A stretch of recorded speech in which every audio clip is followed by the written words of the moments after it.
એટલે આ શું લા ભઈલા ફ્રેશ જ્યુસ છે, ચાલ તને બી પીવડાવું. વાત ભાઈ એક જ્યુસ આપજો ભાઈ આમના માટે.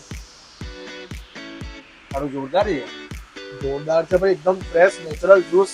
અરે હા ચલો તમે પણ પહોંચી જાઓ. ગોધરામાં હવે ઝૂલેલાલ ફ્રૂટની સામે જ મળે છે ફ્રેશ લાઈવ જ્યુસ અને મસ્ત મજાના મિલ્ક શેક્સ. માત્ર 40 રૂપિયાથી નેચરલ ફ્રૂટ જ્યુસ સ્ટાર્ટ થાય છે. બાકી અહીંયા તમને tasty pineapple juice, kiwi juice, orange juice, Apple milk shake, ચીકુ શેક, બનાના શેક અને બીજી ઘણી બધી આઇટમ્સ મળી જવાની છે. એકદમ હાઇજીનિક એન્ડ હેલ્ધી. અને અગત્યની વાત તો એ છે કે તમે જ્યુસની મજા ઘર બેઠા પણ માણી શકો છો, કેમ કે મિનિમમ 2 જ્યુસના પાર્સલ સાથે જય ઝૂલેલાલ જ્યુસ સેન્ટર તમને હોમ ડિલિવરી પણ ફ્રી આપે છે ને બધું જ એકદમ ફાયદાકારક. સો રાહ હવે શેની જોવી? વિડીયો વધારેથી વધારે લોકોને શેર કરો. લોકેશન અને શોપની બીજી ડિટેલ્સ વિડીયોમાં આપેલી છે. સો ફેમિલી સાથે ટેસ્ટી ફ્રૂટમાંથી બનાવેલા મિલ્ક શેક્સ એન્ડ જ્યુસને એકવાર ટ્રાય કરવા અવશ્ય વિઝિટ કરો જય ઝૂલેલાલ જ્યુસ સેન્ટર પર. અને આવા જ ન્યૂ એન્ડ અપકમિંગ વિડીયોઝ જોવા માટે હમણાં જ ફોલો કરી દો આપણા કેમ છો ગોધરા પેજને.